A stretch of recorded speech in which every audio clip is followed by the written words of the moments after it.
ang mga kumpasyero ng bayan Katunyigan Jerry Dos.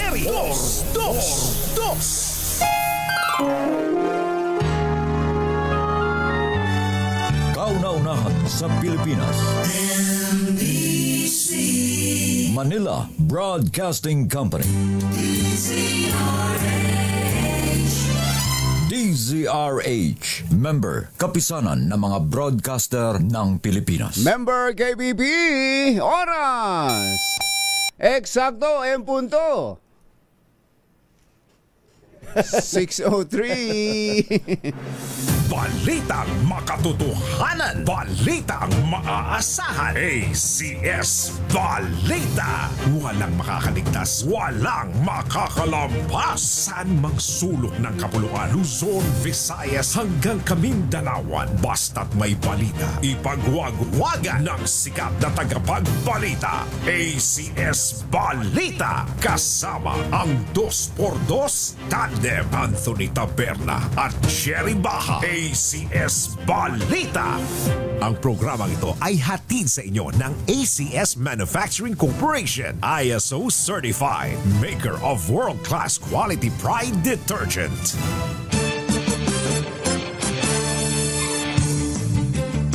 Araw ng Wednesday, September 3, 2025. Narito na po ang ulo ng ating ACS Balita. Pangulong Bongbong Marcos binuhay ang industriya ng shipbuilding. Tricycle drivers makakabili na rin ng 20 pesos kada kilong bigas. Healthcare workers matatanggap na ang kanilang emergency allowance. VP Sara at mga kapatid binawalan ng ICC na magsalita sa publiko hinggil kay Digong. Yaya at alagang bata patay sa sunog sa Malabon. At mga motorista at pasahero maagang nagpenitensya sa tindi ng traffic sa Marilao, Bulacan dahil sa ginagawang kalsada. Magandang umaga Luzon, Visayas, Mindanao. Good morning Philippines. Hello world. Kami po ang inyong mga tagapaghatid balita. Ito po si Anthony Taberna. Ito po si Jerry Baha. At ito ang ACS Balita. Sa detalye ng ating mga balita, binuhay ni Pangulong Bongbong Marcos ang industriya ng shipbuilding o paggawa ng bapor sa bansa. Ito ay matapos pangunahan ng Pangulo ang pagbubukas ng operasyon ng HD Hyundai Heavy Industries Philippines Inc. sa Subic Freeport Zone sa Subic, Zambales. Sa kanyang talumpati, binigyang diin ng Pangulo na ang muling pagbubukas ng operasyon ng Hyundai ay hudyat ng muling pagbuhay ng shipbuilding sa bansa na inaasahang magpapalakas sa industriya at magbibigay ng maraming trabaho sa mga Pilipino. Sinabi ng Pangulo na kinikilala niya ito bilang isang malaking hakbang tungo sa muling pagbuhay sa dati nang umuunlad na industriya ng paggawa ng barko sa Pilipinas. Today, we will begin reclaiming our rightful place among the world's great shipbuilding nations. I am excited to see where this endeavor will take us. Together, let us show the world that Filipinos have the skills, the vision to navigate the uncertain waters of an ever-changing world. Totoo nga naman, di ba? Sayang yan eh. Ang Pilipinas dati namang meron tayong mga pagawaan ng ganyan eh. Vapor. Natatandaan ho ninyo yung fiberglass boat? Yung garantisadong bangka. Natatandaan mo ba yun, kumbachero? Tapos nung panahon ng Yolanda. Tapos may kumanta pa ng iisang bangka tayo. Iyon. Ito naman yung mga kababayan natin. Dito sumikat yung mga underwater welders. Na mga babae. Totoo yan. Mga babae. Ang gagaling na mga Filipino welders. Baka hindi kayo naniniwala doon na sa tubig nagwe-welding. Niwala ka dyan. Tumitilamsik nga.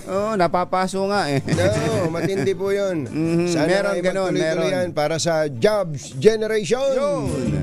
Alas 6:07 na ng umaga na imbag gabigat kada kayo amin na po. Agring kayo, gising na.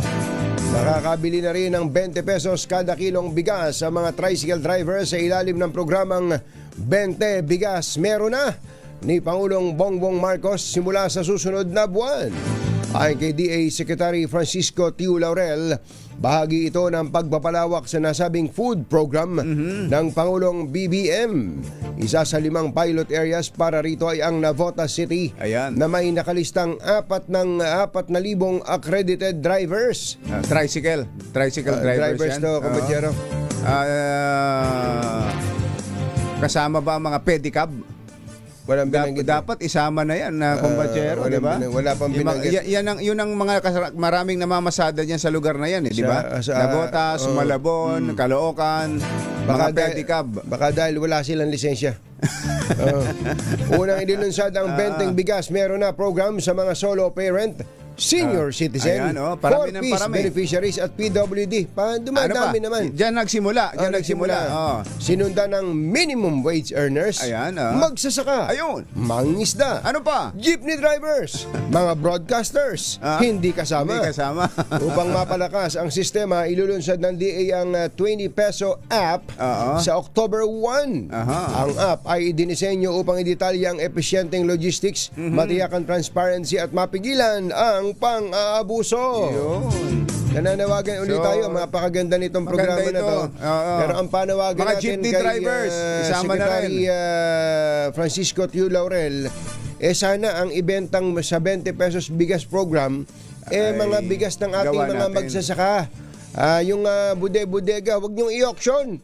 Wag niyong i-auction sa mga trader din. Nako, baka traders Baka trader din ang makakabili Sino niyan. bang may puhunan para bumili niyan? Mga traders nga. Idiretso ito ang ilagay sa 20 pesos bigas program ng pamahalaan. Damihan yung mga tindahan na yan. Para paano malalaon yan kung maraming bumibili? Saka baka dagdag tayo ng dagdag na pwedeng bumili ng 20 pesos. Baka wala namang mabilhan. Iyon.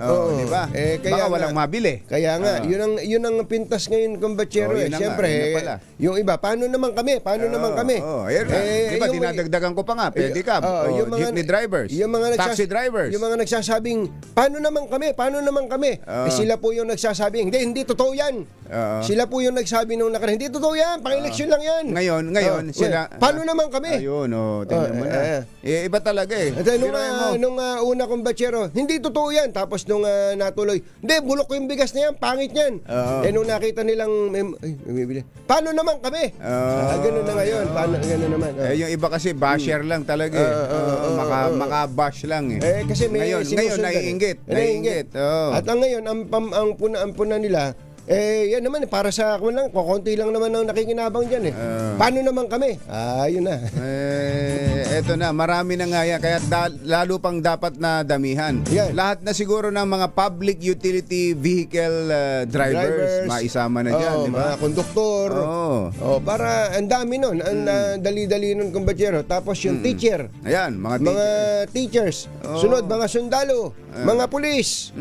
Para wala nang problema yung NFA. Ang sabi ng NFA, wala na kaming mapagkargahan ng mga bagong bili. Kaya hindi kami makabili. Dahil wala kaming bodega. Yun ang gawin nyo. Dispatchahin sa mga tunay na nangangailangan. Talhin sa tao yung mga bigas na yan. Hindi ko may sinasabi yung mga laon na. Yun ang uunahing event, i-auction. Wag. Maghunos dili kayo. Wag nyo i-auction. Ibigay nyo sa ating mga kababayan. Mga health workers, isama na rin dyan. Yan pa. Alas 6:11 ang ating oras. Masantos siya kabasan at sa kayo namin. Nagbangon kila.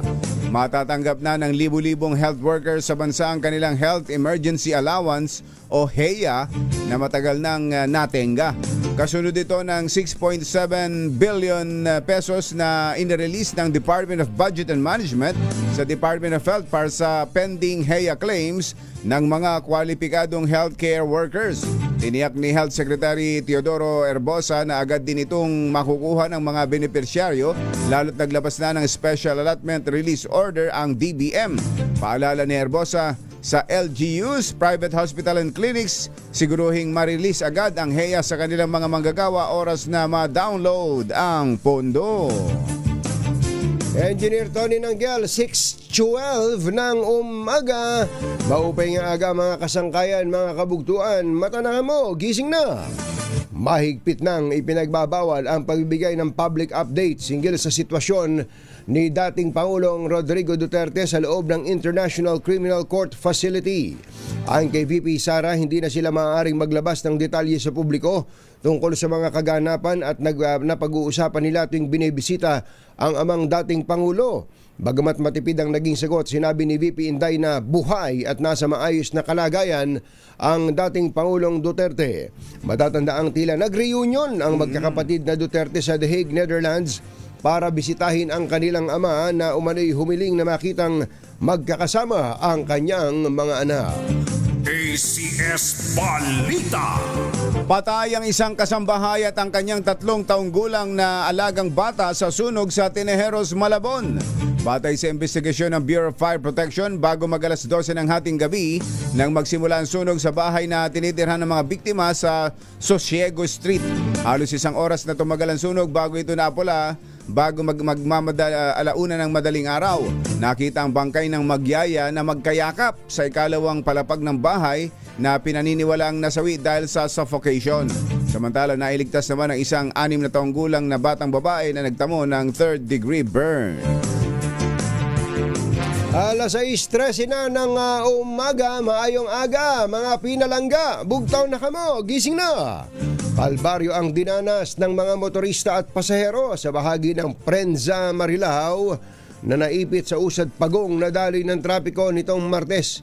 Pamilyar ka ba dito sa Prensa na to? Prensa? Prensa. Oo, narinig ko. Talagang bahain yung lugar na yan. Sa iba't ibang post ng mga netizen na naapektuhan ang trapiko, ilan sa kanila 3 hanggang 6 na oras na naipit sa traffic dahil sa ginagawang kalsada malapit sa Prensa Court. Itinataas siguro, ano? Baka. Oo. Makikita po sa mga larawan at video na napilitan ng maglakad ang ilang mga pasahero at estudyante pauwi ng kanilang bahay dahil sa tindi ng traffic. Umabot hanggang Baitaritso hanggang Marilao exit ang haba ng trapiko. Naihisinisi ng mga motorista. May mga heavy equipment nga sana pala. lang may gumagawa. Pero ano ba yan? Along MacArthur Highway? O hindi naman? Ibang kalye? Hindi nakalagay dito eh. Pero grabe yung grabe ang traffic nga. At may mga bus. Baka MacArthur nga ito. May mga bus eh. Ito daw po'y binungkal, ang sabi ng mga motorista, binungkal daw po'y kalsada na wala umanong nilagay na tao o traffic enforcer. Nako, matik yun, SOP yun. Talaga. Susunod! Ito po. Uy, tuloy pala ang tupad. Meron palang tupad. At yung mga nakikinabang sa tupad, abay, humanda na kayo. Bakit? Dahil yung pagwawalis-walis ninyo ng mga dahon ng mga nakakaraan at pagpapalit lang ng damit, hindi na raw may bagong gagawin kayo. Hindi na pwede yun? Hindi na pwede yun. Hindi na pwede yun? Ang gagawin daw paglilinisin na kayo ng mga estero. Ayun. At iba pang mga daluyan ng tubig. Ayun. Sana. Meron pa tayong isang proposal diyan, kumbatsero yung gustong sumali sa tupad, gawing magsasaka. Gawing magsasaka para magkaroon ng para mabawasan ng gastos ng mga farm owners sa kanilang labor. O para ang gobyerno na sumasagot ng gastos sa pagtatanim. Para sasabihin ng mga farm owners, uy, lumiit ang production cost ko. Ayun, di ba? Di ba? Pwede nang ibaba ang hindi na masyadong mataas ang presyo ng palay. Ayan. Yan. Di ba pang mga nagbabagang balita? Sa pagpapatuloy ng CS Balita. 6:16 ang ating oras. Walang balitang makakalampas saan mang sulok ng kapuluan. ACS Balita! ACS Balita! Ang programang ito ay hatid sa inyo ng ACS Manufacturing Corporation, ISO Certified, maker ng world-class quality Pride detergent. Hi! Magandang morning! Anong araw today, kumbatsero? Today is Laundry Day, Pride Day! Yuhuu! At pag Laundry Day, Pride Day, all you need is Pride washing machine detergent. May triple stain away formula kaya tanggalang makapit, madikit, malupit na dumit man siya kaya easy ang labada. Kaya pala mula noon hanggang ngayon, All you need is pride. All you need is pride. ACS. Kasama ang 2x2 Tandem Anthony Taberna at Jerry Baha. ACS Balita. Alas 6:20 ang ating oras. Tuloy ang ACS Balita. Daan-daang benepisyaryo ng tulong panghanap buhay sa ating Disadvantaged Displaced Workers o TUPAD program. Yung pala ibig sabihin nun, iniisip-isip ko eh. Ang meron kasing AKAP, di ba? Yung dati. Ayuda sa Kapos ang Kita program. Ayan, kabisado natin yun dahil sabi nga natin medyo maganda yun, maganda. Okay sana mas yun okay yun, no? Kaya pero lang, dapat hindi pila-pila, yun ang ating gusto sana dun. At hindi yung inaangkin ng kongresista. Parang sila may-ari na parang pera nila. Na pinamumudmod. Ito yatang TUPAD, sa dole ito, di ba? Dole, na inaangkin din ng kongresista. Lahat na lang inaangkin. Lahat kasi. Daan-daan pong benepisyaryo ng tulong o TUPAD program ang ipinakalat upang linisin ang mga estero at daluyan ng tubig sa Metro Manila at mga karatig lugar. Ayon sa Department of Labor and Employment, layo nito na makatulong sa paglutas ng problema sa pagbaha. Batay sa record, 135 TUPAD workers ang nagsagawa ng paglilinis sa Buli Creek sa Pasig, Katmon Creek sa Malabon at Hagonoy at Pinagsama Creek sa Taguig. Higit 2 benepisyaryo naman ang tumulong upang alisin ang water lily, mga damo, basura sa mga daluyan patungo sa Laguna de Bay. Bahagi ito ng programang Bayanihan sa Estero, malinis na estero, pamayanan ng protektado. Nalayong linisin ang 23 prioridad na estero na madalas bahain at sa pangunguna ng MMDA at iba pang ahensya ng gobyerno. Ito tamang gawin talaga. Nang hindi yung mga dating nahuhuli talaga na pawalis-walis, pud-pud na yung kalsada, kakakawalis. Ito yung para talagang may pakinabang, kumpachero. Kailangan sulit. Sulit ang bayad. Sulit ang bayad. At totohanin. Ituloy-tuloy. Mas maganda ito, ituloy-tuloy, kumpachero. Totoo. Alam mo, kumpachero, ito'y para din sa mga kababayan nating nagiging benepisyaryo ng TUPAD, ha? Yung iba na dati, aabutan mo lang, pipirma ka lang, susuot mo na damit, pipicturean ka, tapos na. Anong masaya dun? Sabi mo, naisahan ko na naman sila. Kahit nga baka lahati lang ibinigay siya, okay na rin yun. Hindi naman ako nagtrabaho. Hindi masarap sa pakiramdam yun. Pero kung ikaw kumayod ka, pinawisan ka, napagod ka, tapos tinanggap mo yung sweldo mo, pinakasweldo mo, ang sarap sa pakiramdam mo, pare. Subukan mo, pare. Subukan mo.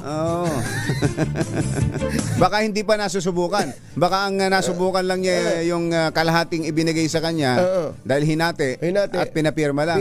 Subukan mo. Mas masarap yun. Mas masarap yung meron ka. Tapos pagka nakita mo, malinis yung estero. Alam ba, estero pinag-uusapan. Hindi bumabaha. Nako. Tapos sabi kami naglinis niyan. Nagkaminero kami naglinis niyan. Pwede mong i-claim yun. Pwede ka hindi katulad ngayon ng mga flood control na walang gustong umamin. Wala ngayon. Ito, pag nalinis nyo, kami naglinis niyan. Kasama ako sa naglinis niyan. Tapos pagka alimbawa, kumbachero, na dadaanan na yung bangketa na maayos. Yung mga tao, imbis na nagsasasakyan, nagtatricycle, gustong dumadaan doon sa bangketa. Dahil maganda yung sidewalk, malinis. Diba? Ang ganda ng naglilinis niyan. Ang ganda ng feeling. Hindi katulad dati na pilingera ka lang. Ngayon talagang totoo ang feeling. Diba? Ay nako, sana nga ay ganun ang mangyari sa TUPAD. Sana matupad ang ating pangarap. 6:24 ng umaga. Mayong buntag kaninyong tanan, mga Bisaya. Mata na ba budiha? Gising na ba kayo? Tumaas pa ang bilang ng mga nasawi dahil sa aksidente sa motorsiklo ayon sa PNP Highway Patrol Group at MMDA. Nasa 36% daw po ng mga road accidents noong 2023 ay kinasangkutan ng mga motorsiklo. Mas mataas kaysa sa 29% noong 2017. Dahil dito nanawagan ng mga ahensya ng pamahalaan at ilang transport safety advocates para sa mabilis at sistematikong reforma para maiwasan ang mga aksidente. Kaya nga dapat talaga kasi may training pag magmumotor dahil ang motor talagang napaka-delikado. Akalain mo kung Bachero, sabi ng DOH, 2 motorcycle riders ang namamatay bawat araw. Tingnan nyo na yan. Bawat araw. Ang hepe ngayon ng PNP Highway Patrol Group si Marantan. Oo nga. Oo, di ba? Siya na ang nalagay diyan. Dapat makabahagi sila sa pag-aayos, ano? Talagang may titino diyan. May titino, ano? Si Hansel pala diyan. Oo. Ipatatawag ang mga kontratistang no-show sa pagdinig ng House Infrastructure Committee kaugnay ng flood control projects. Kabilang sa padadalahan ng sabina ang Sims Trading Corporation, Alpha and Omega General Contractor and Development Corporation, St. Timothy Construction Corporation, Royal Crown Monarch Construction and Supplies Corporation at Wawaw Builders. Alinsunod dito sa inaprobahang motion na inihain ni Manila Representative Joel Chua bilang chairman ng House Committee on Good Government. Mr. Chair, I move that we issue a subpoena to those contractors who did not attend in today's scheduled hearing. If I hear a second, please. Second. Motion has been seconded. Are there any objections? Hearing no objections, the motion is carried. The subpoena will be issued to contractors who did not attend today's meeting. Yon, si Congressman Joel Chua at Party List Representative Terry Ridon. Umamin sa pagkakamali si late Representative Richard Gomez kaugnay ng pag-post nito sa social media ng pribadong mensahe at cellphone number ng mga mamamahayag na nais lamang kunin ang kanyang panig sa aligasyon ng isang alkalde sa kanyang distrito.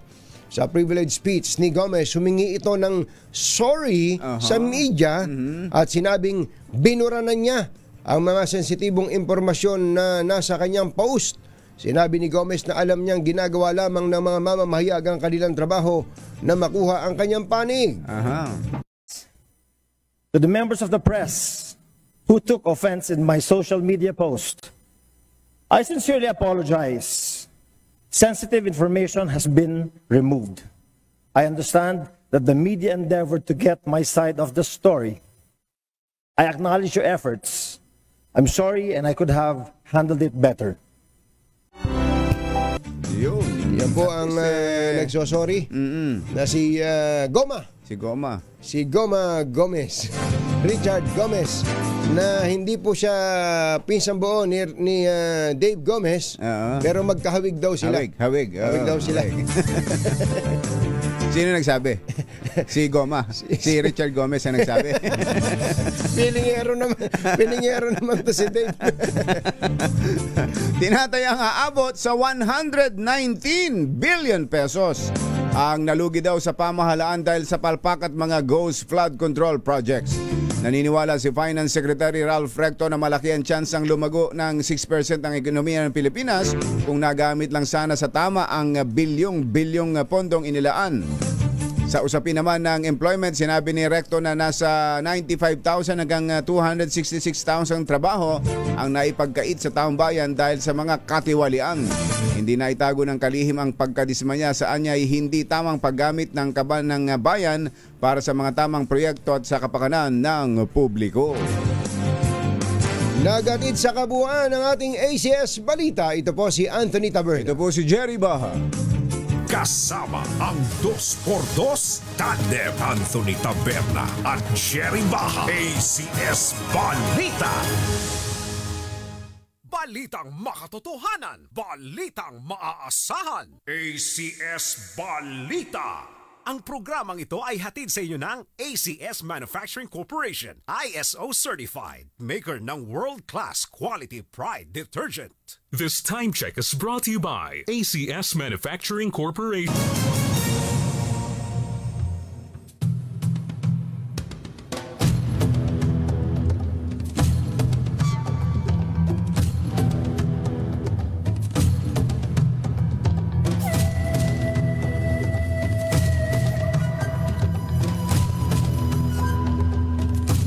Nakuha ng Bureau of Customs ang 12 luxury cars na pag-aari ng pamilya ng kontraktor na si Sara Diskaya na sakop ng search warrant ng korte mula sa Maynila.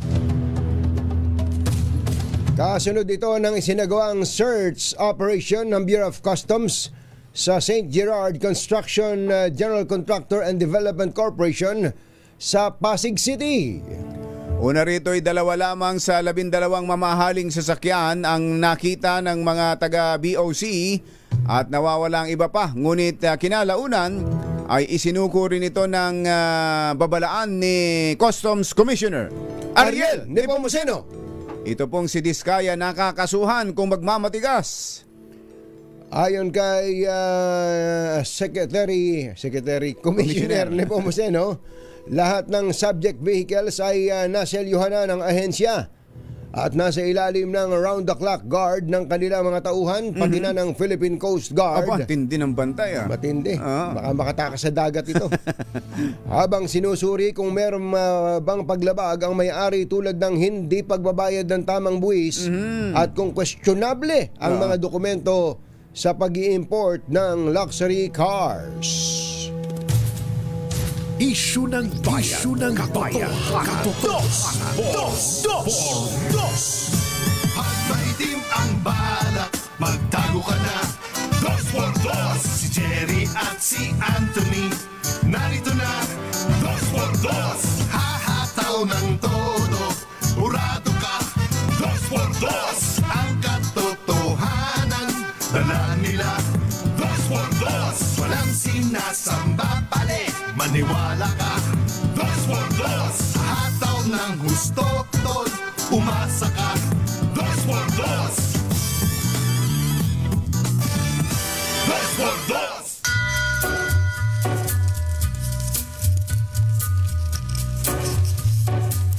Hi. Maganda morning. Lamig. Lamig. Magandang umaga, bayan! Ito po si Jerry Baha. Ito po naman si Anthony Taberna. Muli pong sumasa inyo ang 2x2 sa umagang ito ng Friday! Yuhuu! Kamusta kayo mga textmates, mga text partners, mga kapamilya, kapuso, kapatid, kabarkada, mga kapitbahay? How are ya? Nakita nyo ba? Nakita nyo ba yung mga sasakyan?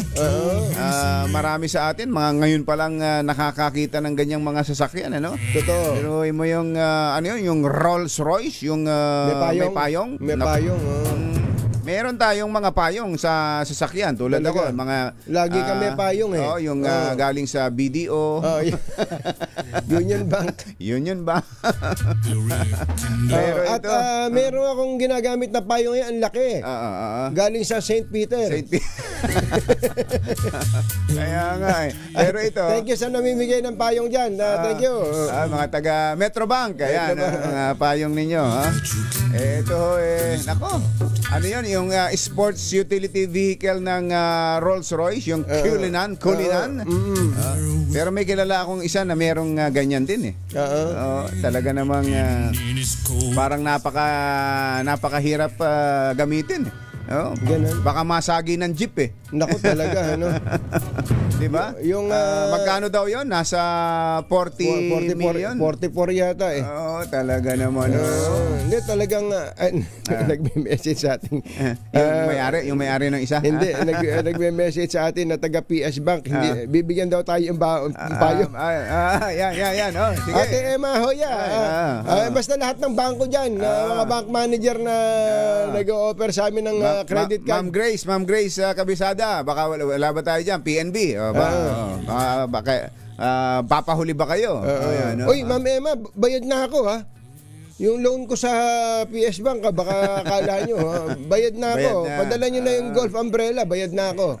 Nagbabayad, ang tagal ko nagbabayad, tatlong taon ako nagbabayad dito yung mga, pagka mag-loan ka na mga 3 years, gano'n. Pero ang bangko naman kasi kumbachero, kapag ka ikaw ay masipag magbayad ayon sa takdang oras. Talagang aalokin ka lagi. Aalokin ka.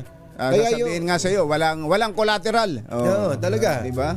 Katulad sa payong lang, bibigyan ka ng payong. Alam nila, payong lang ang weakness ko Pupuntahan natin ulit yung mga luxury vehicles na yan. Pero eto, may na-aksidente. Nako! Kaaga-aga aksidente sa Buendia Flyover. Meron kayang luxury vehicle dyan sa aksidente na yan. RH15, Giselle Recaport. Coming, Giselle! Jerry Kaperning, walang luxury vehicle dito. Wasak yung unahan ng isang taxi dito matapos sumalpok sa mga plant box sa southbound nitong Buendia flyover sa Pasay City. Ang kwento sa DZRH ng 69 anyos na driver ng taxi na tumanggi na magpabanggit ng kanyang pangalan, hindi raw niya nakita na nakausli yung plant box kaya niya ito nasalpok. Sa lakas ng impact, lumipat o umusad yung dalawang plant box sa kabilang lane kung saan bumabaybay naman ang isang delivery van. Nako. Ayon sa 40 nadamay pa. Yung ayon sa kabila. 48 anyos nitong driver na si Johnny Oliver, sinubukan niyang iwasan yung mga plant box na yan kaya muntik pa siyang mahulog dito sa flyover. Sa kabutihang pala daw, nakaya pa niyang kabigin yung delivery van pa kanan pero nabangga pa rin niya yung mga plant box doon. Wasak din yung bumper at headlights ng delivery van na tinuna ng Pasay Traffic Management Office kasama yung taxi dito sa Pasay Complex. Pareho namang ligtas yung dalawang driver na yan, maging yung lalaking pasahero ng taxi na humabol na lamang sa kanyang flight doon sa Ninoy Aquino International Airport. Umiinda ng pananakit ng ulo yung driver ng taxi bagamat mayroong airbag yung kanyang sasakyan. Ito si Giselle. Ito ba yung Buendia flyover, Giselle, dito sa Ross Boulevard, ano? Ross Boulevard yan? Correct ka, Jerry. Kaya pala umabot ang traffic kanina, andito na sa may sa DZRH. Sa may DZRH. Oo, hindi pa na totoo din kasi kanina yung dalawang sasakyan na nasangkot sa aksidente. Pero ngayon natanggal na. Natanggal na ng Pasay Management o ng Traffic Management Bureau. Okay. Ito si Giselle Ricaport para sa DZRH, una sa Pilipinas, una sa Pilipino. Thank you, Giselle. Samantala, ito na yung mga luxury. Ito na yung mga mamahaling sasakyan. Sakyan mo, RH5, Al Gonzales, nasubukan ba sumakay dun sa kwan yung... makaupo ka man lang kahit hindi umaandar, di ba? Pwede ba yung Cullinan, yung Rolls Royce. Yung pangalan, yung ba yung kulay, yung may kulay Hermes, yung ba yan? Iba pa yata yun. Yun yung SUV na Rolls Royce eh. Yung may payong. Yung may payong. Wala, hindi natin kilala yun. RH5, Al Gonzales, Kaminbal! Jerry at Anthony, ilang oras matapos na maialarma sa PNP Highway Natural Road kagabi ay isa-isa nang napapanamay ng Bureau of Customs ang target na 12 mga luxury vehicles ng pamilya Diskaya. Kabilang sa mga sasakyan nito na pusang isinupor ang kampo ng mga Diskaya ay ang 7 mga high-end vehicles na binabanggit nyo, Jerry at Anthony. Ito yung kabilang dito, ang Rolls-Royce Cullinan, Cleveland Tiger, Mercedes-Benz G50, AMG 63, Toyota Tundra, Toyota Sequoia at Cadillac Escalade. Ito, Jerry Cantore, yung mga nabanggit ko na yan, bukod pa yan, yung sa unang nakuha na 2 mga luxury vehicle kahapon ng sakayon itong opisina ng St. Gerald Construction Company. Bakit daw Val nung puntahan dalawa lang yung napuntahan samantalang nung una pinagmamalakihan na 40 yun 40 tapos 28 yung luxury. Nasa labas at ginagamit daw, Jerry Anthony. Ginagamit pala, hindi naman pala display lang yan. Sino gumagamit ng mga anak? 12 yung sasakyan na ginagamit ng mga anak, sabay-sabay. Yung iba para mga kamag-anak. Mga kamag-anak. Okay. That's valid explanation. Yung Maserati Levante na model 2022 at Toyota Land Cruiser 300 na model 2024, ito yung unang mga nakuha. May inabutan dito sa garahe ng sila kaya nakarang kusali ng St. Gerald Construction Corporation na matatagpuan dito sa Bambang Pasig City na pagmamay-ari ng pamilya Diskaya. Ayon Jerry Cantore, ayon sa legal counsel at tagapagsalita ng pamilya Diskaya na si Atty. Cornelio Samaniego III, ang 3 pang mamahaling mga sasakyan na kinabibilangan ng GMC Yukon Denali Model 2022 at 2 Lincoln Navigator L Aha. model 2022. Mga malalaking sasakyan yan. Oo, mga malalaking mga sasakyan ito. Wala ba tayong picture ng mga video niya? Mga ito, kulay itim. Teka, naghahanap si Kumbatsero ng mga picture. Kasi Meron? Hindi ko kilala May yan. picture tayo yan. Mga kilala namin. Halimbawa, mga Jetour. Ang ganda yung Jetour. Jetour HEV. O Cherry Tigo. Cherry Tigo. Yun. Mga ganun lang eh. Wala bang ganun dyan? Kagabi, na forward yata ng ating panggabing na reporter kagabi itong Nasarawa. Siguro, baka hindi na naipakita dahil may yung mga guardia Jerry Pantori. Yung pinaka-pader mismo, nung magarang dalawang pagkatapat ng gusali ng St. Gerald Construction Corporation ay pinilit na takpan ng kung ano-ano para walang makalusok na camera at makunan yung mga sasakyan dun sa mismo ng unang palapag na nagsisilbering garahe nitong napakalawak na opisina ng gusali ng St. Gerald Construction Corporation. Yung dalawa, yung binabanggit ko, yung dalawang Lincoln Navigator L at yung GMC Yukon Denali, kasalukuyang nasa service center para daw sa maintenance. Okay. Itong si Atty. Samaniego. Pero sabi ni Atty. Samaniego, nakatakda na rin isuko ang tatlo pang mga ito. Yung mga abogado ng mga Biskaya, kompletos dokumentos at nabili sa legal na proseso ang nabanggit na sasakyan. Pakinggan natin Jerry Anthony, itong si Atty. Samaniego, ang tagapagsalita legal counsel ng Pamilya Biskaya.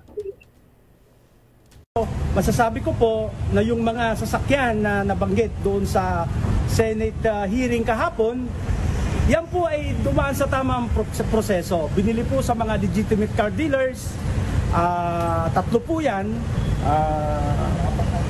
Papangalanan ko na rin kasi lihiti mo naman sila. Ito po yung Speed 7 Corporation, Auto Art Corporation, saka Prevel Import and Export Corporation. So, legal po yan na nabili ng Spouses Diskaya. Wala ho kaming illegal na itinatago. Lahat po yan dumaan po sa tamang proseso. Ayan, Jerry Anthony, kung pagpapasyan yung statement, ito ang abogado ng Pamilya Diskaya, ay walang sasakyan na direktang binili sa ibang bansa para dumaan sa Bureau of Customs.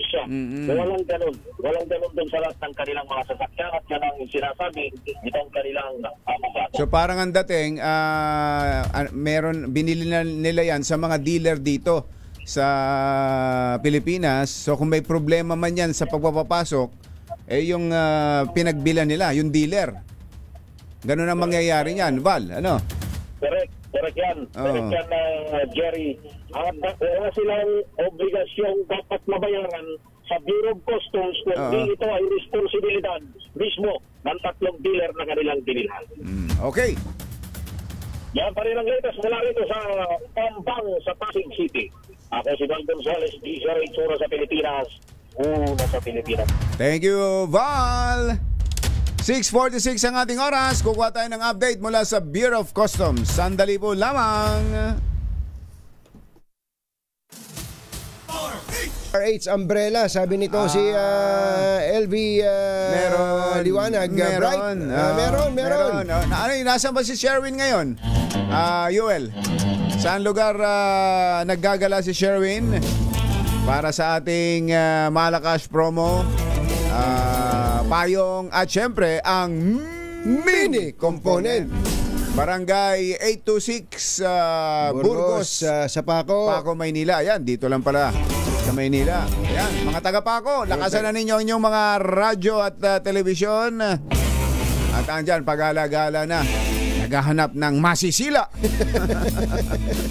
ang ating Malakas agent. Ito na, nakasama na natin ang Assistant Commissioner ng Bureau of Customs, si Attorney Jet Maronilla. Attorney Jet, magandang morning! Si Ka Jerry at si Ka Tunying po ito. Magandang umaga po ka Jerry, magandang umaga ka Anthony, magandang umaga po sa lahat ng nanonood at nakikinig sa program nyo. Apo, attorney, bakit nyo daw naman pinagdidiskitahan ang mga diskaya? Masama bang magkaroon ng mga mamahaling sasakyan sa Pilipinas? Hindi naman ho namin pinag-iinitan, sir. No? Nangyari po, syempre, tumumbad din sa amin yung video, no? Na nag-viral, hindi naman po namin hindi pwedeng pansinin. Napakarami pong luxury cars na imported na pinakita doon.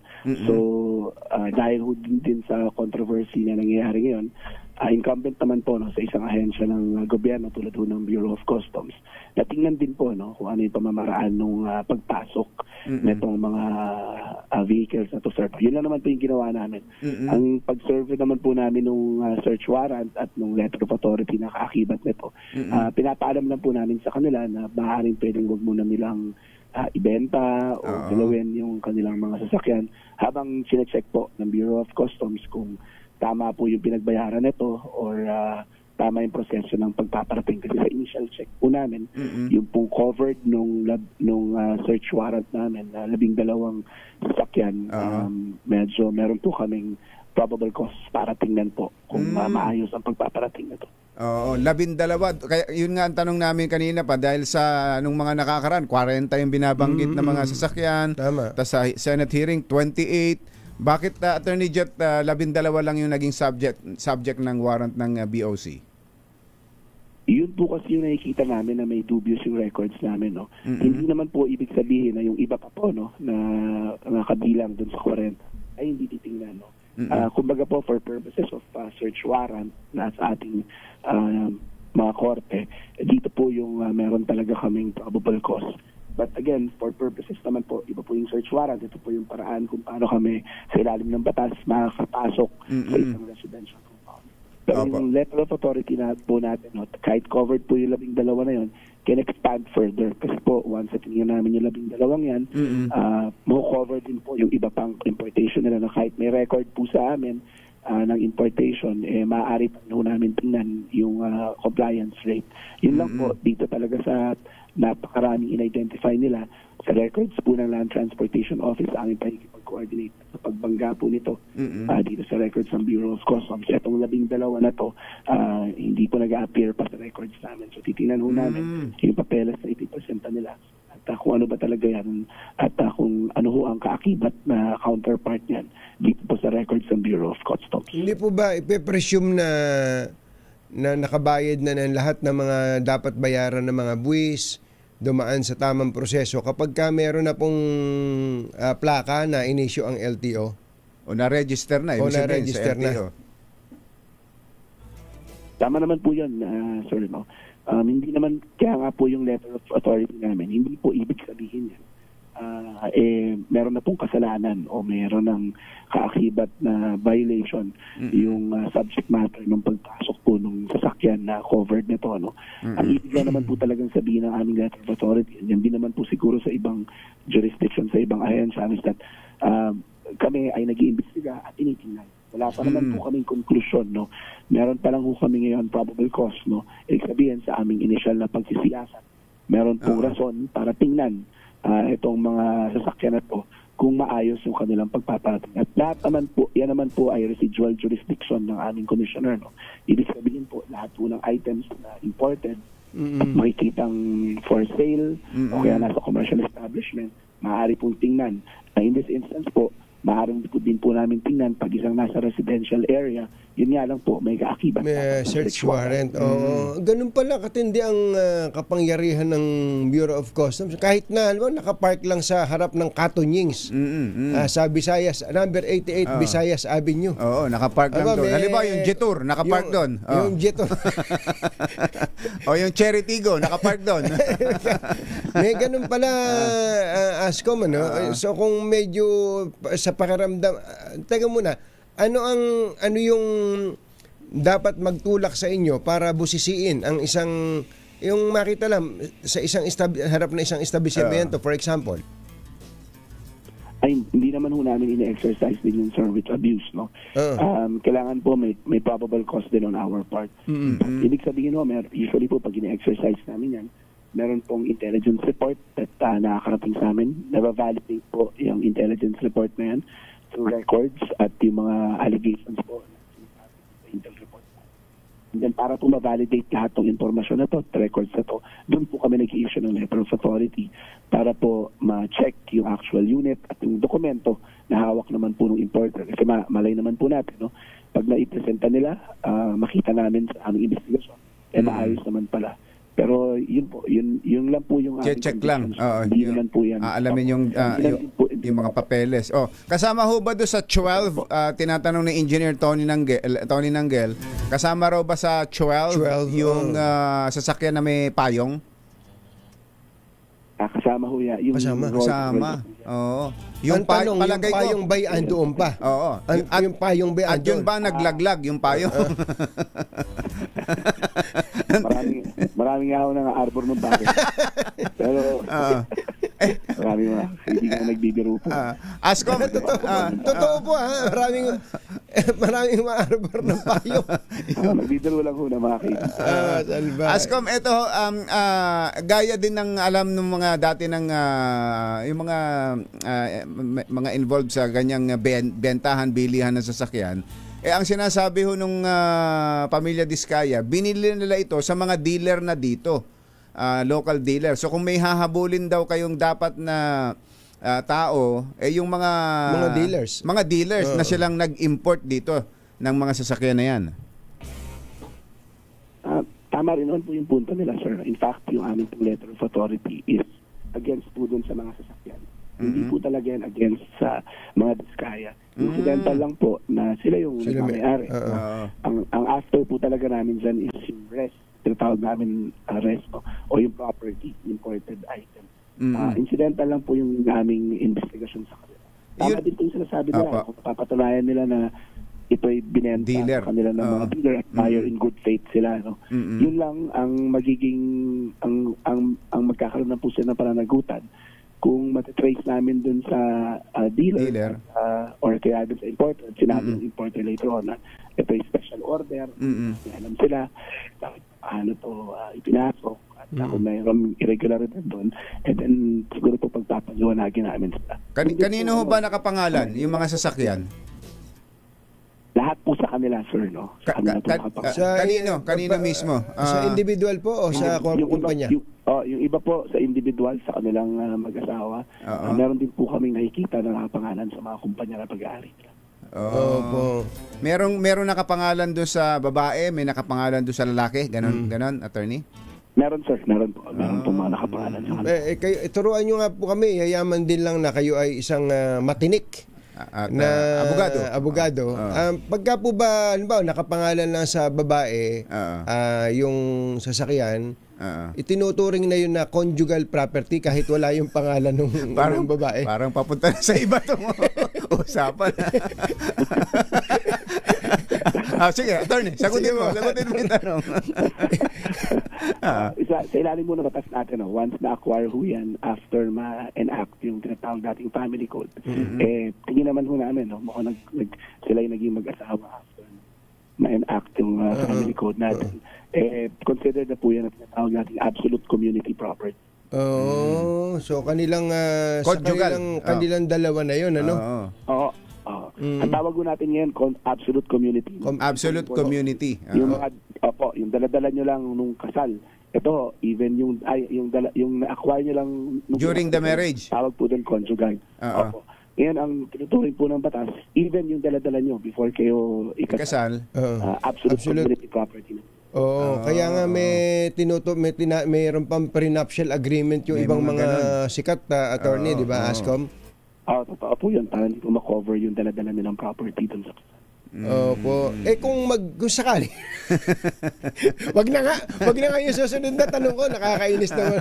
Mahuhuli tuloy yung ating susunod na special na balita nila kayo. Opo, okay. Ang sabi po ni Senator Tito Soto, yun daw pong nagdala dito ng Bugatti. Yung nagpasok ay dealer na binilhan din itong mag-asawa, yung Prevel.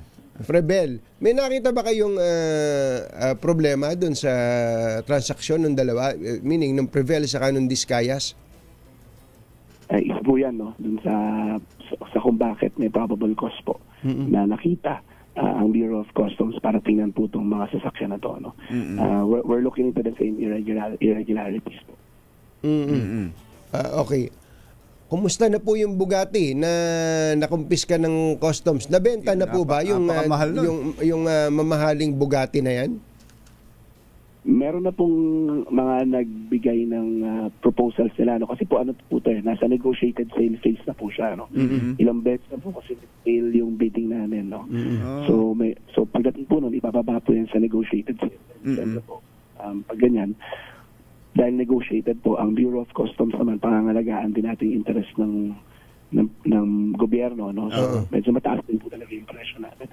Mukha naman pong may mga proposals that would meet that particular standard. At ang amin pong goal is maibenta tong sasakyan na to bago po magtapos ang taon. Asko, magkano po ang market value ng isang Bugatti? Ang isang Bugatti po, kung pararatingin niyo po, no? Brand new sa kanyang at wala akong sira. Kasama po yung duties and taxes niya. Siguro po mga higit kumulang 300 milyon lang. Antindi, no? Antindi. Kaya lang yung Bugatti na yun, ilang taon nang nakatenga, tapos baka nga... Pero ang actual price nun sa abroad, magkano? Mas mura yun. 150, ganon? Mga ganun po, no? 130 to 150. Nadodoble dahil sa tax. Pero kung nabanggit ko nga na dahil matagal na, hindi siguro na sasakyan, nag-depreciate na. Baka nag-depreciate na. Baka naman pwede natin pag-usapan na natin yan. Askom.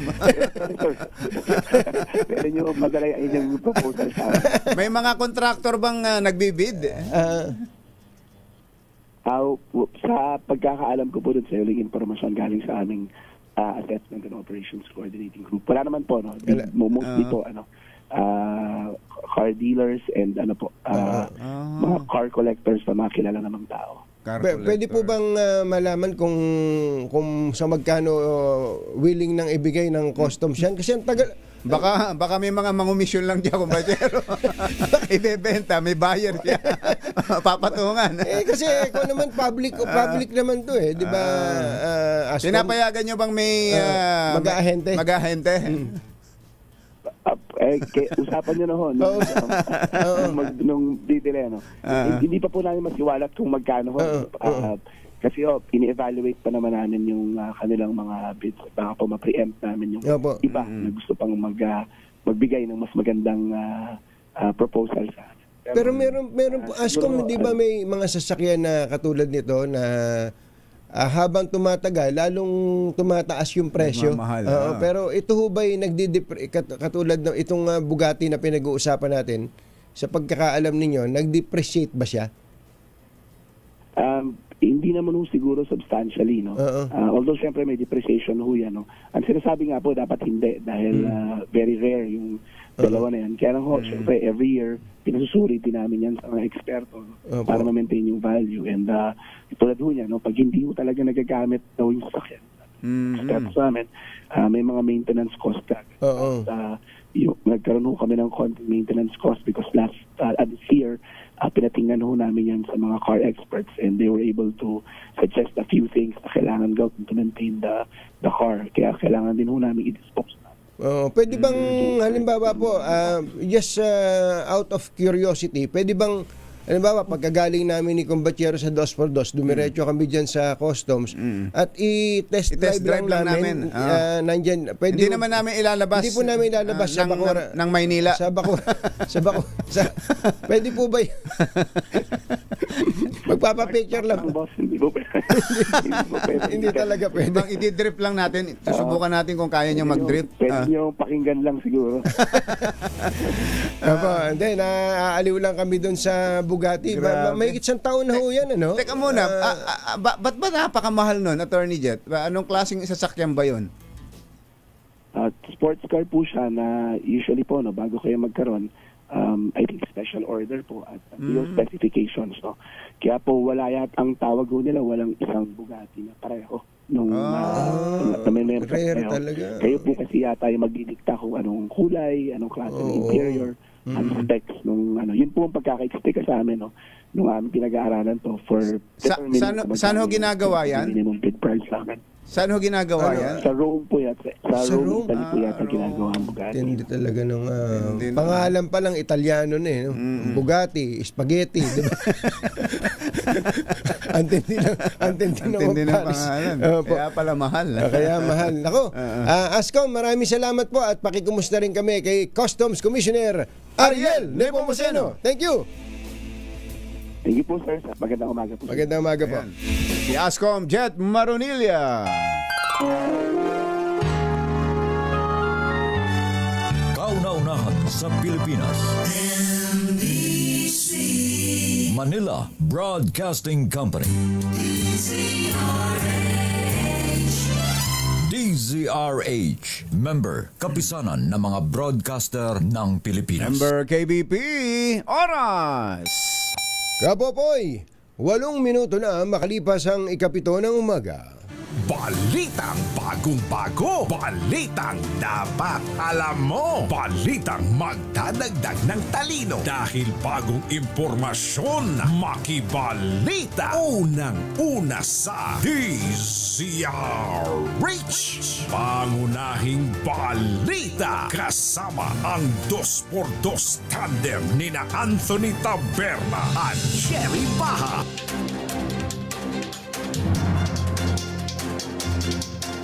Araw ng Miyerkules sa 3 ng Setyembre 2025. Nardo na po ang ulo ng ating mga pangunahing balita. Pamilya Diskaya napilitang isuko sa Bureau of Customs ang 12 mga mamahaling sasakyan.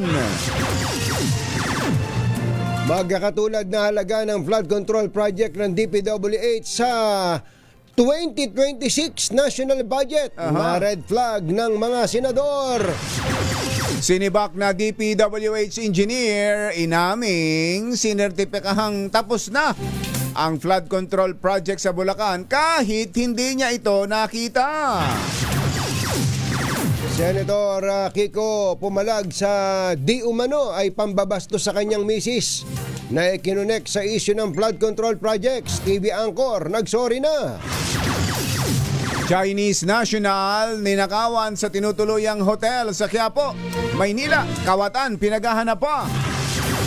At halos kalahating bilyong pisong halaga ng shabu na kumpiska sa Maynila. Magandang umaga Luzon, Visayas, Mindanao. Good morning Philippines. Hello world. Kami po ang inyong mga tagapaghatid balita. Ito po si Anthony Taberna. Ito po si Jerry Baha. At ito ang balita. Sa detalye ng ating mga balita, nagreklamo ang isang Chinese national matapos nakawan sa inuupahang hostel, capsule hostel sa Quiapo, Maynila. Kinilala ang biktima na si Zhang Li. Sino? Zhang Li, 56 anyos, estudyante ng Lyceum of the Philippines University at pansamantalang nanunuluyan sa number 8 hostel, Isabela de Hidalgo Condominium sa Quiapo. Nawawala ang kanyang Huawei Mate Book Pro laptop na nagkakahalaga ng 80,000 at cellphone na nagkakahalaga ng 30,000. Sa investigasyon, iniwan ng biktima ang kanyang mga gamit dakong 1:55 ng hapon para mananghalian, pero pagbalik niya ay nadiskubring nawawala na ito. Sa CCTV footage, nakita ang suspect na inangat ang kamera upang maitago ang pagnanakaw at agad na umalis sa hostel na may dalang 2 travel bag. Nakilala ang suspect na si Victorio Impuesto ng Parañaque, nakasalukuyang pinaghahanap ng mga otoridad. 7:12 ng umaga. Aabot sa 70 kilo ng shabu na nagkakalaga ng halos kalahating bilyong piso ang nakumpiska sa isang courier warehouse sa Tondo, Maynila.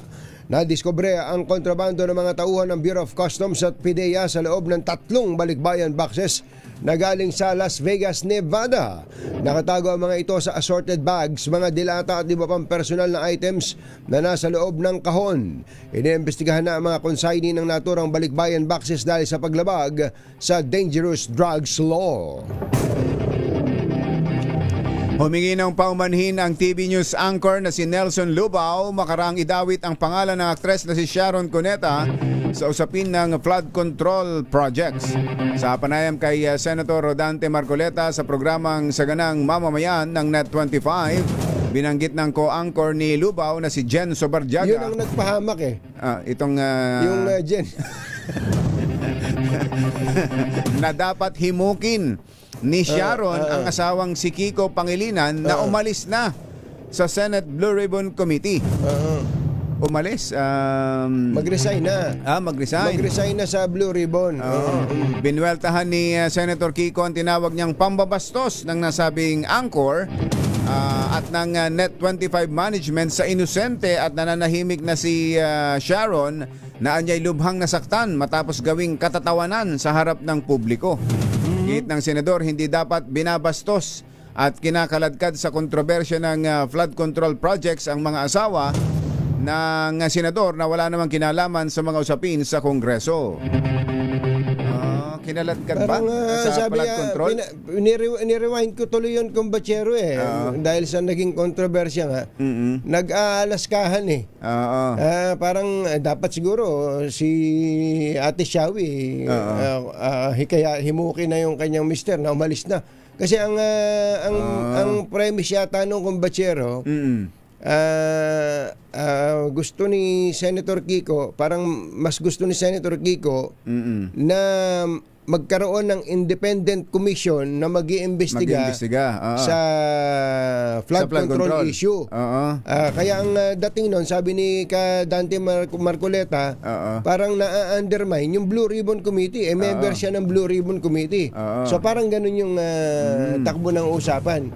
Kaya pero hindi naman iniugnay sa flood control project si Sharon? Walang ganun. Walang ganun, Kumbachero. Parang sinabi lang na sana himukin. Kasi may kanta, himukin mo ako sa liwaga ng iyong pagmamahal. Yun pala. Kaya sabi ni Nelson, nung nag-apologize siya, nagsorry siya, kung nasaktan si Ate Sharon. Dahil dun sa pahayag na yun. Sa pahayag na yun. Pero hindi niya, hindi ibig sabihin binabastos si Ate Sharon o kinakonnect sa flood control project. Walang ganun. Wala naman.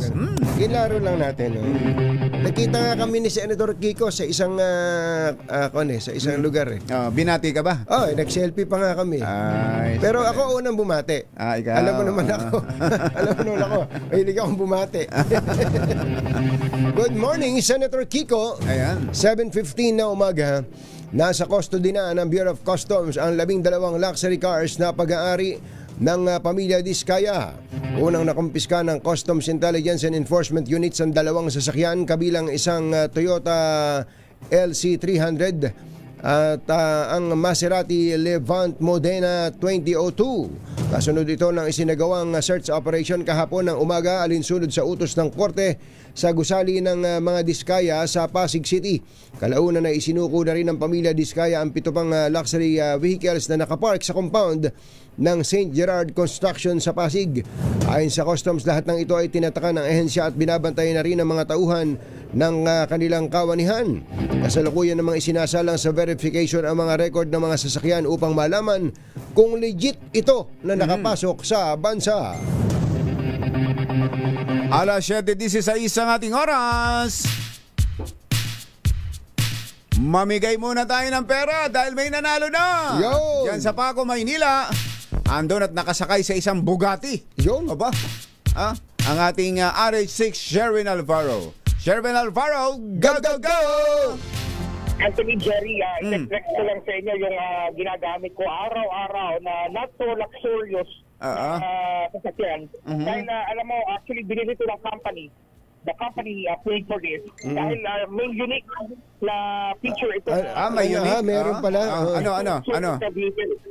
Kapag binuksan mo ito sa gilid, yan, automatic, may kasama na yan na DCRH umbrella. Yun! Meron pala, meron pala. Kailangan gumasos yung malaki. Have this luxurious umbrella and the luxurious vehicle. Dahil kaya naman, murang-mura lang. Affordable. Yeah. Lalo na kung nakikinig ka na DCRH dahil huling-huli na. Huli! Dito, si tatay. Eh, ano yung kanyang radyo? Yung radyo niya, tatay. Ayun o, yung kanyang radyo. Katabi niya, tuwing umaga dito sa kanilang harapan ng bahay, na ayan o, Romero Peque pa. Romero Peque. Pahinaan mo muna, baka paputol tayo. Hinaan mo muna. Si Tatay Manuel Salamaga, hinaan mo muna yung radyo niya, tatay. Para huwag tayong eko. Ayun, nilakasan palalo. Tatay Manuel, palagi ka nakikinig sa DCRH. Opo. Kaya na oras? Alas 6 pa na ng umaga. Makatunin ka na sa DCRH. At dahil, sino mga paborito mga announcer sa DCRH? Angelo Palmones, saka nakalimutan na. Nakalimutan. Paborito mo talaga, Dos por Dos. Jerry ba? Paborito mo yung Dos por Dos. Meron kang 1,000 pesos. Yay! At siyempre meron pa kasama na Diesel H umbrella, meron pa Diesel H t-shirt, Diesel H grocery, Diesel H sa imbang bigas, at ang 2x2 mini component. Well, actually, ito po yung limitadong edisyon lamang, kaya hindi lahat nagkakaroon. Pakaswerte nyo, hindi nyo kailangan bumili ng Bugatti, hindi nyo kailangan bumili ng mga Rolls Royce. Maraming salamat Jerry pa si Anthony Caberna at saka si Angelo Palmones. Yung si Deo Macalma. Tao ba yan? Tao.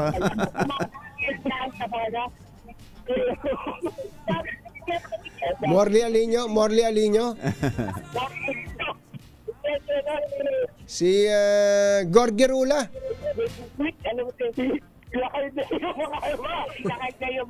Ayun. Dire-diretso, pagdating ka mula alas 4 hanggang alas 10 ng umaga, dire-diretso mga prime time na black time na mga lalaki mga announcer ay mapapakinggan. Opo. Maraming salamat sa binigay niyo. Sabi niyo hindi niyo inaasahan ko kanina. Ay, araw-araw niyo inaabangan. Pagkakaganda kung kanila ko, may gawag ako ng ay, salamat pa. Sabi kanina ko ng PCR ay talagang nabigla rin po ako nung umagang hindi pa ako nagkakape. Nabigyan na ako ng PCRX na daanan na ako. Ayun ang maganda, hindi pa nagkakape, nagkapera na. Kaya naman sa mga nais na ng 1,000 pesos, huwag tumutong sa DCRX, baka kayo na sa soldating nila sa DCRX, mga cash promo. Alis sa musik, siyang bata para DCRX, nasa Pilipinas. Thank you! 7:20 ang ating oras. Magbabalik pa rin ang ating mga balita sa 2x2.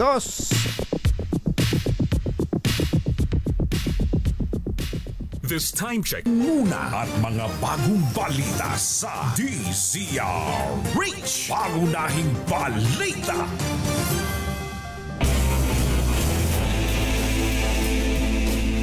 @7:29 ang ating oras. Kuha nga tayo ng update. Ano ba nangyari kahapon sa hearing ng TRICOM?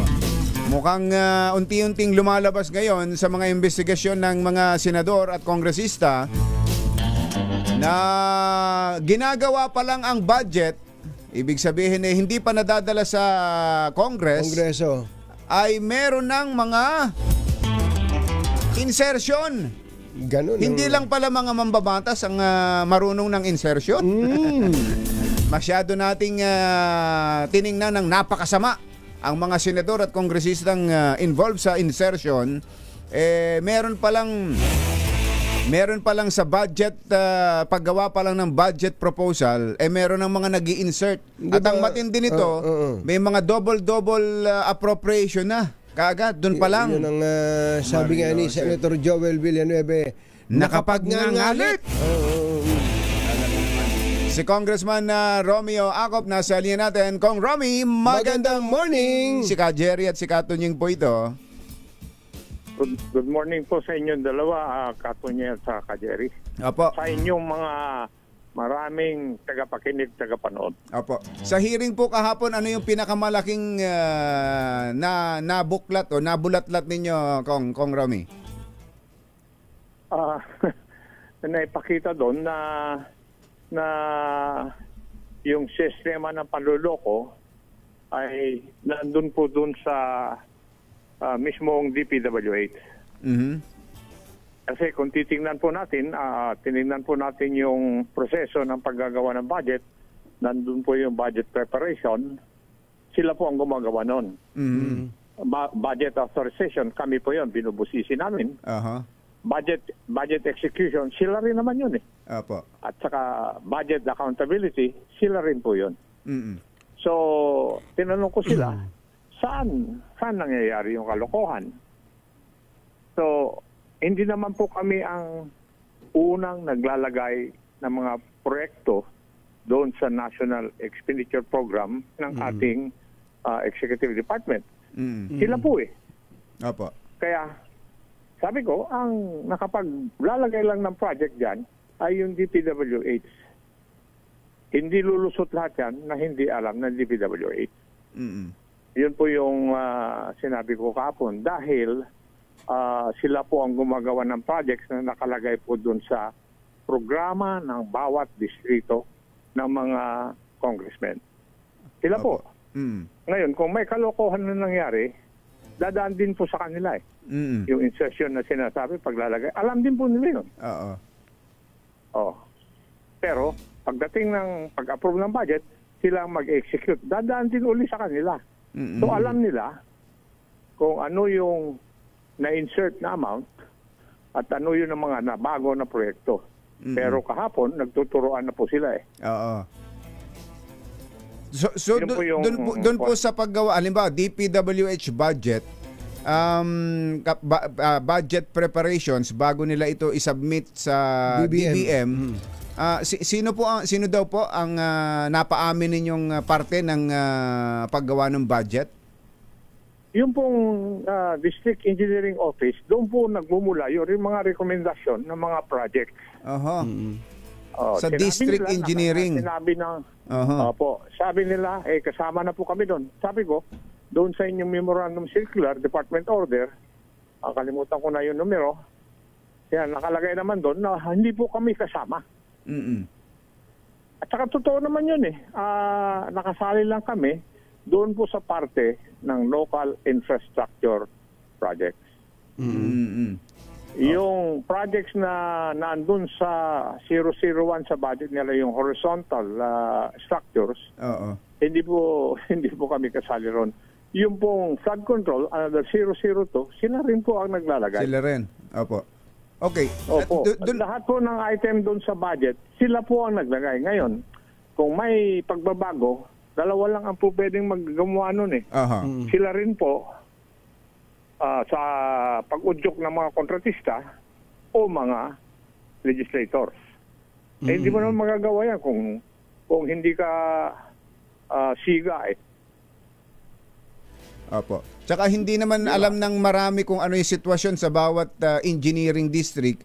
Ang nakakaalam talaga nun ay yung district engineer. So doon po sa proseso ng paghahanda o budget preparations from district to region, wala na ba silang sinasabing kumbaga magsasala from the central office para i-check kung tama o okay, ayos yung budget proposal na ginawa from district? Doon po sana sa budget accountability, malalaman na nila kung ano yung mali eh. Kasi kasama po doon sa proseso ng budgeting po yun eh. Opo. Yun po ang sinusunod nila, yung protocol o proseso na yun. Ang problema, may kagaya nga yung tanong ko sa aking distrito, yung sinabmit ng aking district engineer. Opo. Tinignan ko, kasi binigyan niya ako ng kopya, at ano yung nasa net, yung nasa libro na. 4 doon na projects ang nabago.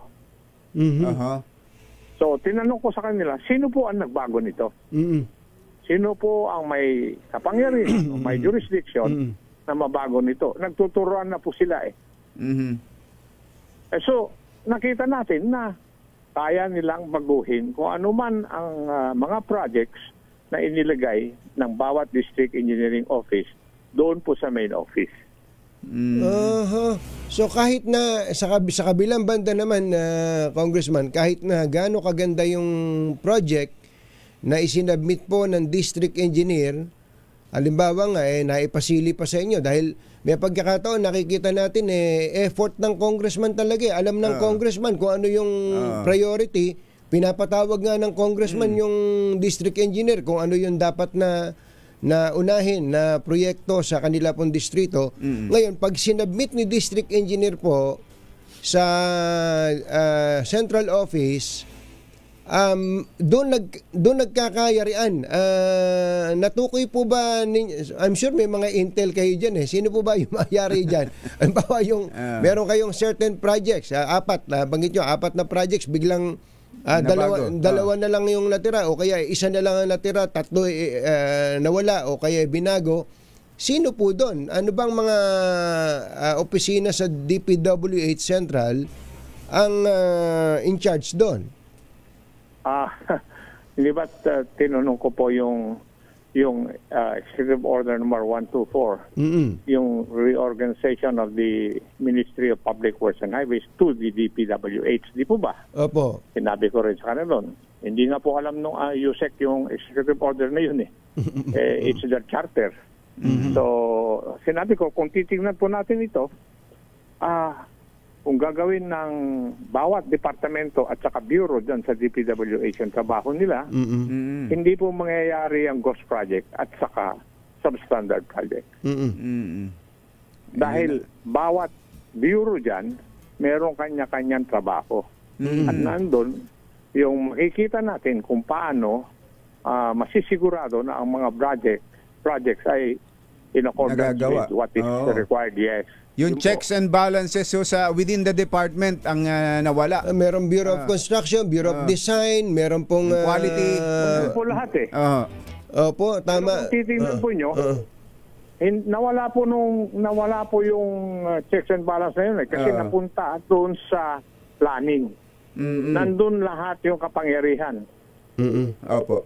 Okay. Yan po yung nangyayari. Kaya nung sinabi ko, sino ang may kapangyarihan na magpalit ng mga projects na sinabmit ng District Engineering Office? Sino? Kasi, siyempre yung head ng planning office sigurado. So, Kong, pwede bang pangalanan na natin yan para naman... Ano ba yun? USEC? ASEC? Ano bang ranggong may hawak nun? Ang head naman ng planning office in reality ng DPWH si USEC Kasi Cabral. So siya ang last touch noon bago mai-submit sa NEP yung detalye ng mga projects po? Opo, hindi. Papunta po sa DBM. DBM po yung papuntang DBM. Opo, yun. Sila po nagko-compile. No? Lahat ng mga gustong pondohan ng bawat ahensya ng ating gobyerno. Kasi po pagka sinabi po, Kong, pag na-interview po namin dati si Secretary Manny Bonoan, na gusto nga naming maniwala na yung nandun sa NEP, meaning, he was speaking for DPWH, lahat ng nasa NEP na DPWH proposal ay dumaan sa masusing pag-aaral. Mayroong program of works, mayroong nakakamada na feasibility study. Kaya parang, sabi ko, ang ganda nitong proseso na to. Ganon sana. Pero nung pala, may mga nagmamaniobra doon sa loob na maaaring nabubulag po ang nasa ibaba, bulag din yung pinakamataas. Kaya nga sabi ko kanina Kong, parang doon pa lang sa budget preparations, meron ng insertion. Sino kaya natutong unang ng insertion na Kong? Congressman o taga DPWH? Doon pa lang sa hindi ba't sinabi ko naman ang posible lang ang mangyari na mabago yung mga proyekto ay yung DPWH ang dadaanan. Di po ba? So yung meron pa namang susunod na hearing kasi nabitin yung aking pagtatanong kasi aabot tayo ron. Tinanong ko na sa kanila, ang pwede lang makapagbago dyan o yung DPWH o kaya yung mga siga ng mga politiko. Hindi mo ba? Natigil ako doon. Kasi ang susunod kong mga tanong sa kanila, sa susunod na investigasyon, ay paano nangyayari yon? Either pag DPWH ang nag-insert, contractor-driven yon. Kung ang pag-insert ay nangyari doon sa pagpunta doon sa hanggang matapos sa BICAM, pagbalik, may siga na naglagay doon. Oo. Mambabatas. Di ba kung titignan po natin yung proseso? Opo. Kung yun hong sa double appropriations sa NEP nangyayari ho ba yun? Mukhang parang meron ding double appropriation sa NEP pa lang. Hindi. Hanggang 5 beses. Hindi pala double. Quintuple. Appropriations. Tuwing budget hearing, Katonyeng Kajeri, ng DPWH, sinasabi ko yan. It is on record. At meron akong record kung ilan ang multiple appropriations bawat taon since 2022. Aba? Sinasabi ko na sa kanila na may isang project nag-a-appear sa iba't ibang lugar ng 5 beses. Anong klaseng project ko ito, Kong? Infra. 5 beses na napopondohan pero wala talagang project na ginawa o may existing ng project pinopondohan ulit. Hindi ko alam 'yun. Because it is not normal na isang project, the same description, mag-appear sa budget ng 5 beses. Di ba ba? Meron madali kasing gawin na pinondohan ngayon, ginawa. Tapos popondohan ulit sa mga susunod, ipapakita, eto, ginawa na, eto na. Susunod na naman, ganon, Pwedeng mangyari yun. I think that is the case of yung natapos na project, tapos nailagay uli sa NEP. Tama, That is, merong kaso po yata yan. Ang kaso po yata sa Marikina, if I remember, kay Congressman Marcy Teodoro. Paano ho matitigil yun na yung ganon kung sino ang dapat na mag-check nun? Yung DPWH, dahil sila po yung gumagawa nun Sila po ang nagsasubmit ng mga projects doon sa DBM para ilagay sa NEP. So dapat doon pa lang sa proposal ng district engineer o ng regional director, siya na total doon may record to, kumbachero. Hindi ito from small committee na walang record. May record yon na from district engineer o regional director na siya ang nag-propose na punta sa NEP. So kung may mga proyektong na double, triple, quintuple appropriation, identified kung sino ang nagpo-propose noon.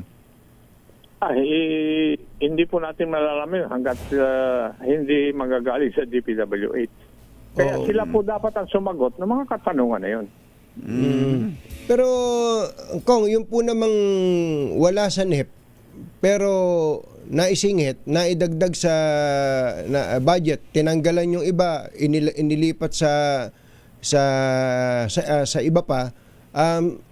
I'm sure Congress na po yun. Congress na po.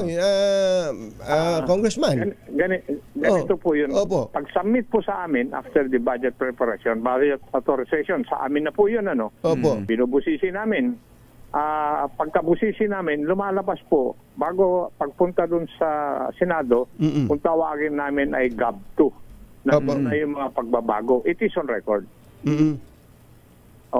GAB2, sasubmit namin dun sa Senado, gagawin din nila yung kanilang version, tapos magbabaycam, di ba? Tapos pag nagbaycam, ano man resulta nun, ibabalik sa amin, ibabalik sa Senado, at aprobahan. May pagbabago uli yun. Nakikitang-kita naman ang hirap lang kasi tingnan dahil kung titingnan po nyo yung libro ng projects ng DPWH, napaka kapal. 700 plus pages po yan eh.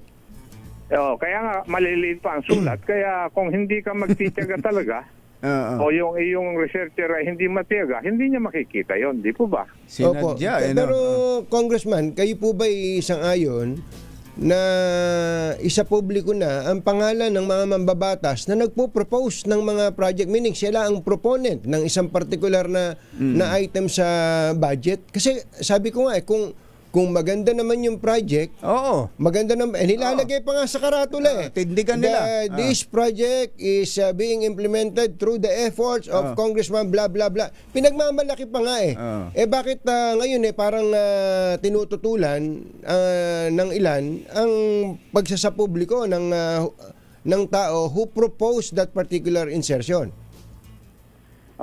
Sa akin, personally, ilabas po nila. Akin, gusto ko nga yung ganun para hindi na po kami lahat nasisisi. Di po ba? Tama, nalalahat I would prefer that kasi nalalahat na po kami. Eksakto. Damay. Ako naman noong 2010, mula noong 2010, hindi ako naglalagay ng karatula ko. Hindi, yun nga ang ironic doon, Congressman. May iba kayong kasama, hindi ko napapakalanan, na nakalagay yung karatula niya, pero nung nasumbatan na, ito, may problema to. Hindi akin. Kilala ni Kong yun.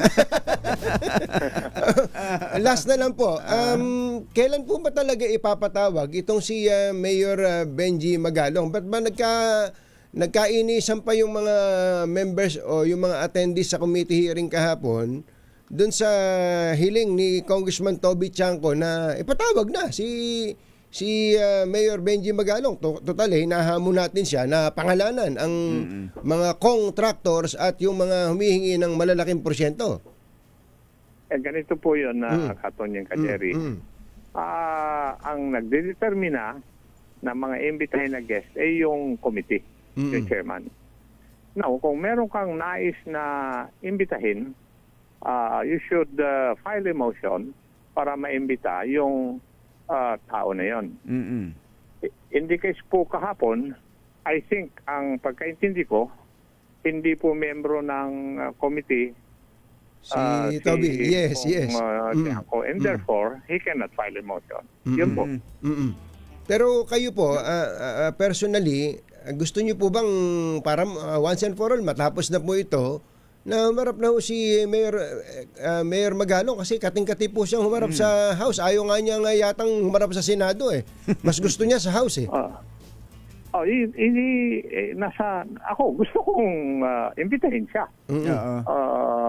Dahil if truth be told, kinausap ko na siya noon pa na Mayor, kung ikaw ay babanat, pangalanan mo at ipresenta mo yung ebidensya. Yes. Kasi it is unfair to those who are not involved in such. Yun po yung sinabi sa, if truth be told, in the spirit of transparency, kinausap ko po siya.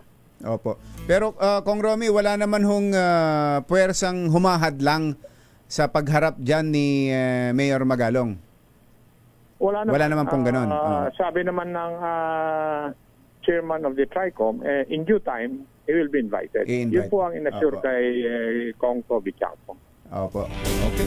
Congressman, salamat po. Salamat po. Alam namin na papunta kayo sa commission on appointments. Harangin nyo yung dapat harangin, ha?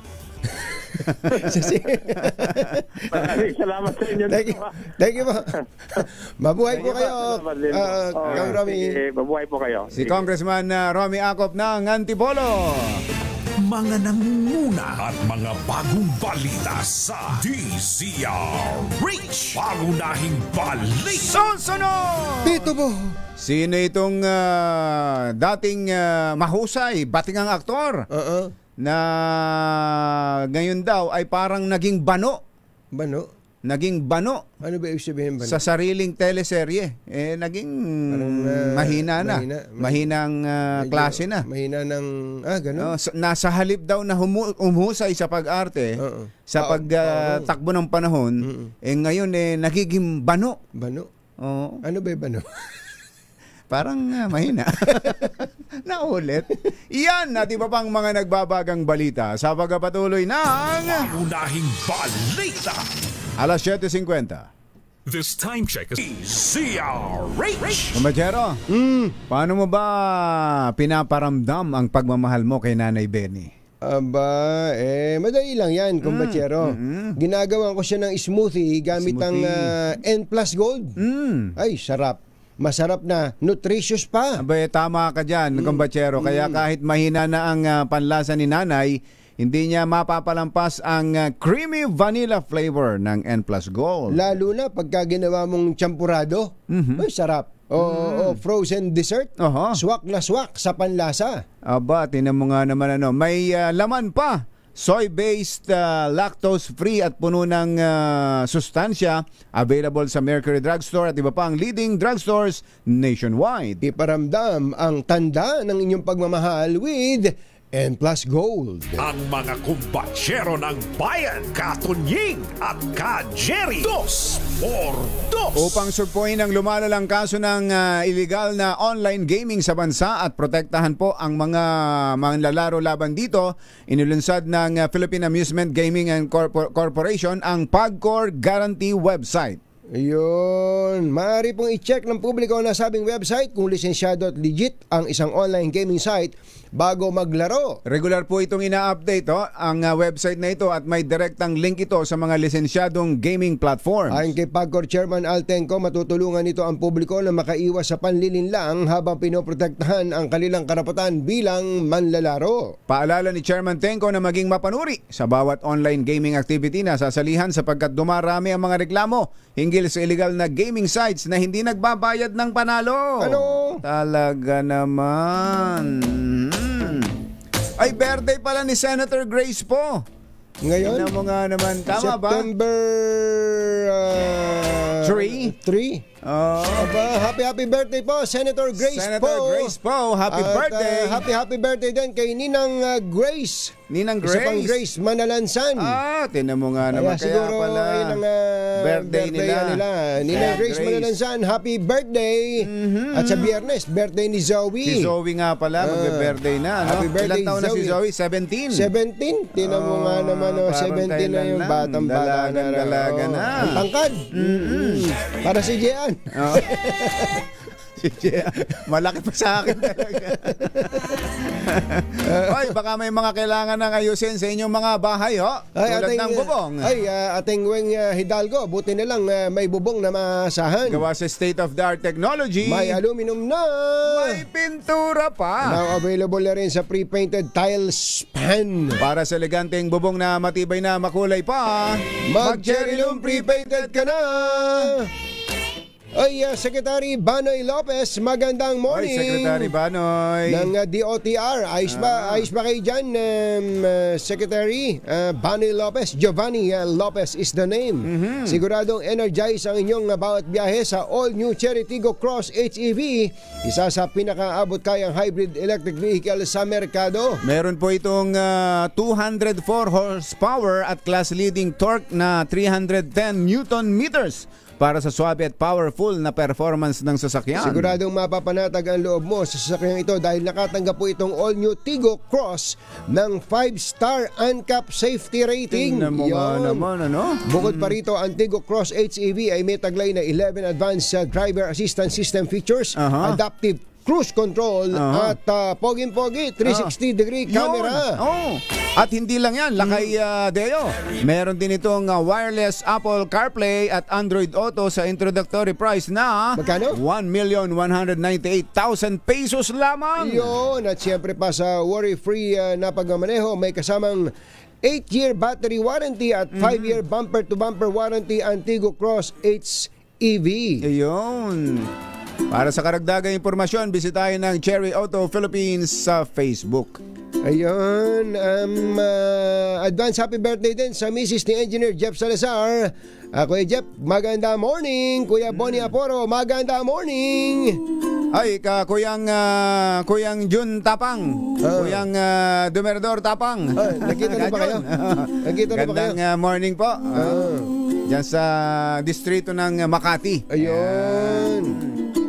Kakagulat na talaga. Ang dami nating nadidiscovering mga bago sa pandinig natin, pero dati na pala. Dati na palang ginagawa na nasisisi natin ng gusto ang mga mambabata sa mga insertion, sa mga realignment. Mukat-mukat mo sa executive pa lang pala, sa department pa lang pala, ginagawa na. Kaya nga nagtatanong ako, sino ba natuto dyan sa mga insertion na yan? Congressman o mga taga DPWH? Mario, si matindi. Napaka... Tama si Senator Joel. Nakapag-ngangalit. Nakapag-ngangalit. Oo. Alam mo, itong tanong natin sa ating mga kababayan hanggang kailan ba natin ito papayagan? Ang dahilan siguro napapagod na rin Napapagod na ang publiko na ano ba, pagka nagpalit ba tayo ng Pangulo, mababago to?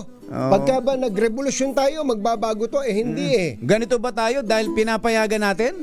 Nung 1986, akala natin smooth sailing na ang bayan natin Tama na, sobra na. Noong 2001, nag-EDSA 2, People Power, nagkaroon din, hindi ba, mga kababayan? Nagkaroon nga ng mga kudita, sila Senator Trillanes, wala, kulong lang yung mga sundalo. Kaya siguro napapagod at natatakot na rin ang ating mga kababayan na yung totohanang humingi ng pagbabago. Nababalitaan niyo po ba yung nangyayari ngayon sa Indonesia? Ayan.